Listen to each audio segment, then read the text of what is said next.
the game at 4-4. It stayed that way, and with 21 seconds left in regulation, the action really picked up. In the penalty arc, lays it up, McKenzie in front. Oh, and it was off the post from Sibby. Look out the other way, Brett Hall. With Ostalchik chasing him. Now it's 2-on-1. Allen free. He's going to get the pass. A shot save. Peter Mavlik. Sibby's looking for it. He couldn't. Regulation ended in a tie, then 27 seconds into overtime, Craig Allen scored, giving the Force a 5-4 victory. Today, it's a rematch between the Cleveland Force and the Pittsburgh Spirit, live from the Civic Arena.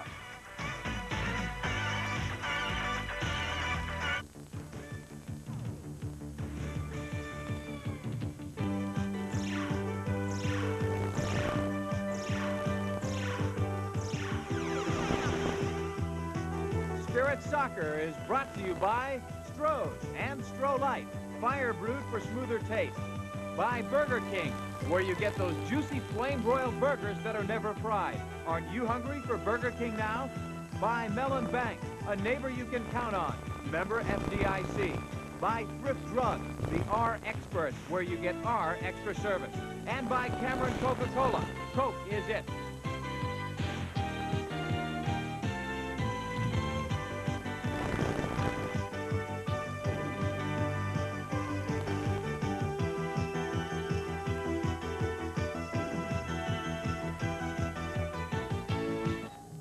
It's the Pittsburgh Spirit and the Cleveland Force live from the Civic Arena in Pittsburgh, Pennsylvania this afternoon. A very pleasant good afternoon from the arena. I'm John Sanders along with John Paul Della Camera. We welcome you to Pittsburgh Spirit Soccer. We can expect probably an overtime game. Cleveland and Pittsburgh, 5 of the last 7 have been that way. But there's a difference. We're going to take a quick look at the standings, John Paul. Instead of fighting for first place, these teams are fighting for 4th place right now. They've been closer to the bottom than they have the top, which is unusual when you consider that Pittsburgh last year was a 2nd place team and Cleveland was a 3rd place team. And right now, both teams have been struggling to get back closer to the top. Since the last time these two clubs have played, they've both been below 500.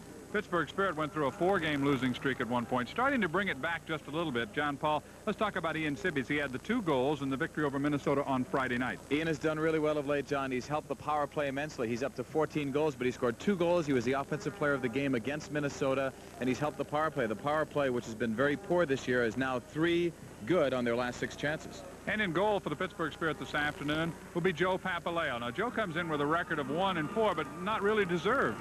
Unbelievably misleading. He's played his best 3 games in a row in succession this year. He was hurt before, so he's just getting back into it. He couldn't have played any better than he did, despite losing to Chicago. He stopped the penalty kick and was what everyone thought was the best defensive player of the game that night. Chris Sobieski not playing for Cleveland. He's hurt. Oh, the Spirit have a lot of injuries. We'll talk about some of those when we come back. Stay with us. We're going to kick off the Spirit and the Force from the Civic Arena. You're watching Pittsburgh Spirit Soccer.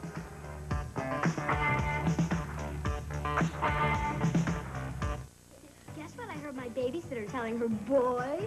Hot legs are back. It's all the hot times, all the hot action of the major indoor soccer league with your red hot Team Spirit.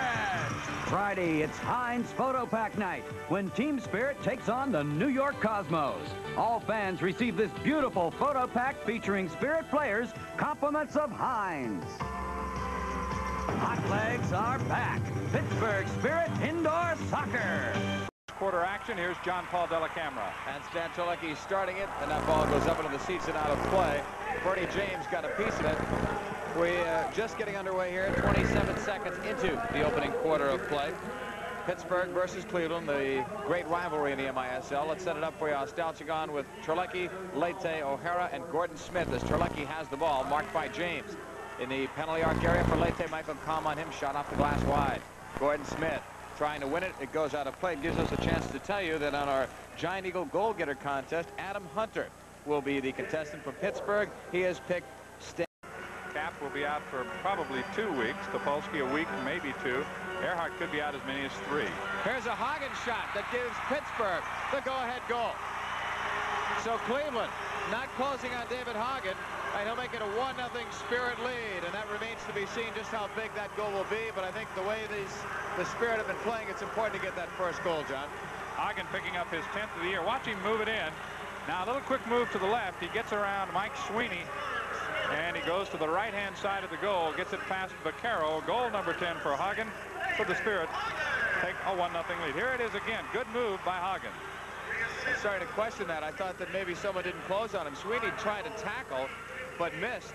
But it looked like Hagen was in it. That Pittsburgh had possession of the ball to call the advantage, but they do not. Terlecki to Leite and then back for Stan. Stan cutting, took a kick, still has it along the near boards, taking James deep, still has it. Stan double team, it's loose in the box. Stouczyk scores, 2-0. Pittsburgh on top. We're going to take it to a break with a score: Pittsburgh 2, Cleveland 0. You're watching Pittsburgh Spirit Soccer. It was the work of Stan Terlecki in the corner against Bernie James and against Nanchoff that really freed it for Stouczyk, able to squeeze it in there between Kalm and the goalkeeper Vaquero. That makes it 2-0. It comes at 14:41. Second goal of the year for Grego Stouczyk, assist number 13. We've had about 5-6 headers in a row. When do you see that? Christensen with Haskavy. Tomic starts a move, a shot and a goal. Christensen gets Cleveland on the board. That was a great move, John, because he went inside and outside on John O'Hara as John tried to take him one-on-one. Christensen's goal will be his 3rd of the year. Let's watch him here. He starts off, he makes his cut inside. John goes with that fake back outside. Good shot, beating Papaleo to put Cleveland right back in at time of the score, 7:01. Here's another look. Inside, then outside. And you could see him turn John O'Hara around. Christensen picking up his second. Hagen brings it past midfield now. On with McNiven and Child. His shot and he scores. Second goal in the game for Dave Hagen, and the Spirit lead it 3-1. And when we see this again, John, you're going to see one of the things that has really sparked David Hagen's fine play of late, and it's confidence. He's taking people on. He has every intention of shooting as he made his cut to the inside, and that shot came from way out. That was from downtown, in fact, to make it 3-1. Here it is again. He's just crossing the red line. Cuts it to the inside. Kalm does not close him. He gets the shot away, and a nice screen in front. I'd have to see that again. Was it Paul Child, perhaps? It was right in front of the net. Somebody did a great job of Arena. We had a foul called with 1 second left in the first half.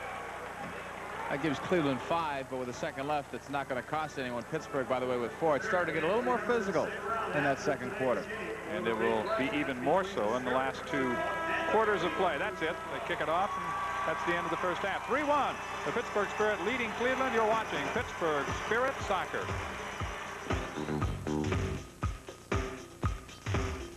Welcome back to the Civic Arena in Pittsburgh. I'm John Sanders, along with John Paul Della Camera. We're at halftime here. MISL soccer between the Force and the Spirit. It's 3-1. Pittsburgh leading. Pair of goals in the first half of play from Dave Hagen. Also one from Grego Stouczyk. Tommy Christensen had the only Cleveland goal. John Paul, I thought they started rather slowly, but it's picking up. I think they were feeling each other out. Maybe they forgot that the rivalry does exist. It did get physical in the end, John. But the thing that I think Pittsburgh fans would be happiest about is the way they're playing defense. That means in the last 3 games, only 1 goal has been given up in the opening half of play. And prior to that, especially on those road games, Pittsburgh was giving up so many goals they were getting into a hole very early and unable to come out. So this has been a good sign. That is a change from earlier in the season when all the teams in the MISL were giving up a lot of goals. That includes the Pittsburgh Spirit. But, you know, that kind of defensive play also does a lot for your offense. It gives them a chance, gives them some breathing room. Well, I think when your defense makes the big play, you can come upfield strong. The other night, Pittsburgh got a couple of big goals after big saves were made by the goalkeepers, and especially big plays by the defenders. Once Kevin Marr breaks someone up, it could be off to the races for Pittsburgh, and Marr did a great job, especially in that first half on Craig Allen. 3-1 is our score. We are at halftime in the Civic Arena. Hope you're enjoying the game. It has been a rather tough season at times so far for Spirit forward Charlie Greene. But as John Paul found out, there's more to Charlie than just playing soccer.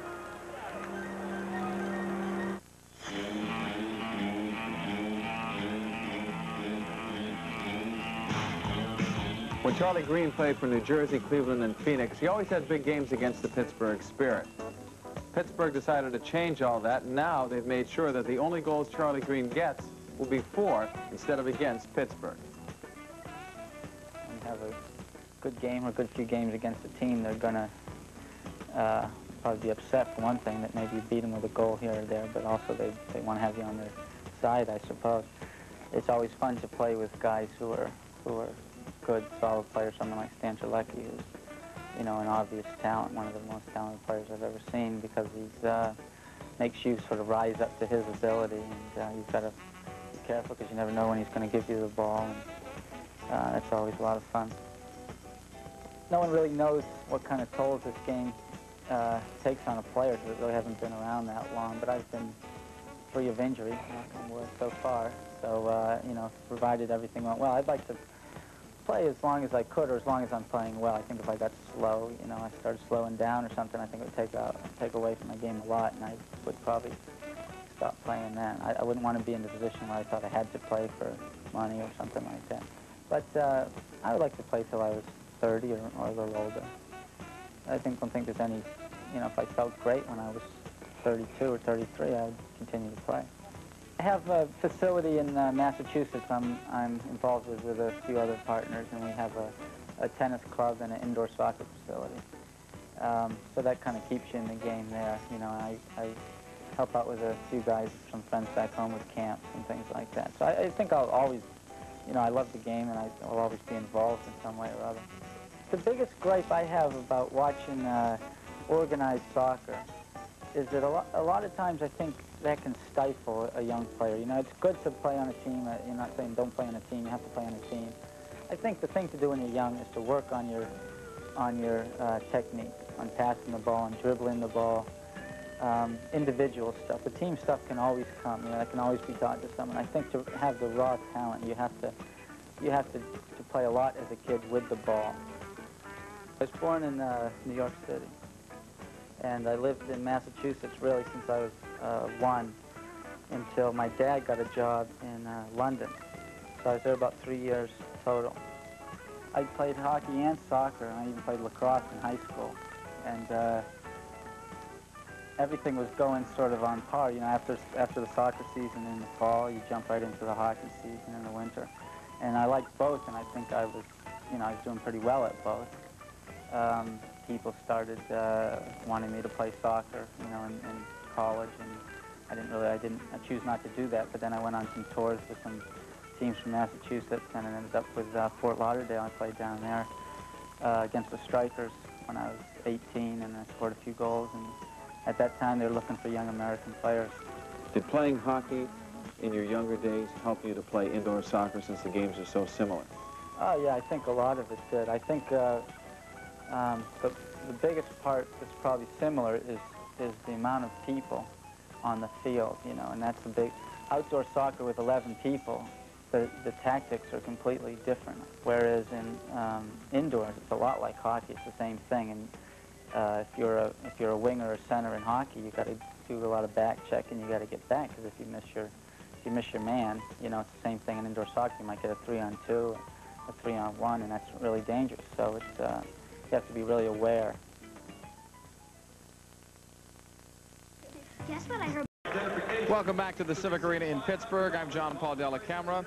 The Pittsburgh Spirit doing very well here this afternoon, leading the Cleveland Force by the score of 3-1. 2 goals by Dave Hagen, 1 by Greg Ostalchik. Tommy Christensen has the lone goal for the Cleveland Force. One of the key defensive players for the Cleveland Force is the subject of John Samber's next conversation, as Bernie James, who a couple of years ago was the MISL's top defender, has a tough job today, his assignment to stop Stan Terlecki. John Sanders has this conversation with Bernie James. It is halftime here at the Civic Arena, and since we have played Cleveland so often and so tightly, we thought maybe you'd like to get to know some of the Cleveland Force players a little bit better. And with me at halftime is Bernie James. He said, I'm not going to be real popular in Pittsburgh. I'll tell you what, maybe you guys as a team aren't real popular here, but certainly the rivalry has produced some of the best soccer and some of the most exciting games between these two teams of anybody in the MISL over the years. Yeah, I think it has. We've looked forward to playing Pittsburgh every year, and Baltimore too, and I think 6 out of our last 10 games have gone to overtime, so they've been good games for the fans. Why? What is it about the two? Is it an equality of talent, or is it something that, do you get extra excited when you're playing a team like Pittsburgh, and is the rivalry part of that? I think it is part of it, yeah.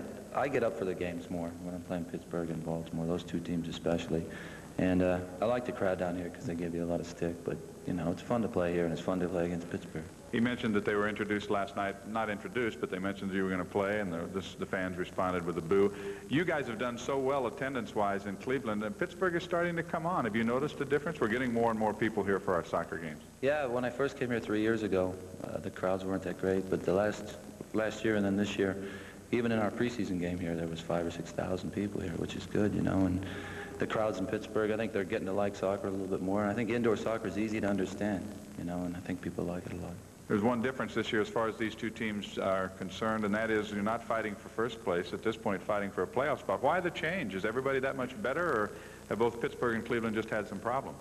Well, I think Pittsburgh's had some problems, and we definitely have, and we're not playing as well as we did last year at this point.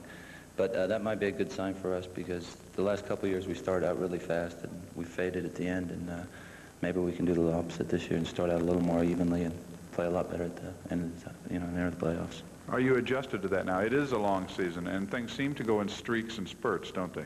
Yeah, we definitely have streaks. Right now we're not playing that well, like I said, and we've had 4 overtime games, I think, that we've lost, and things haven't gone that well for us. But maybe later on in the season, then we'll win those overtime games and get a little luck.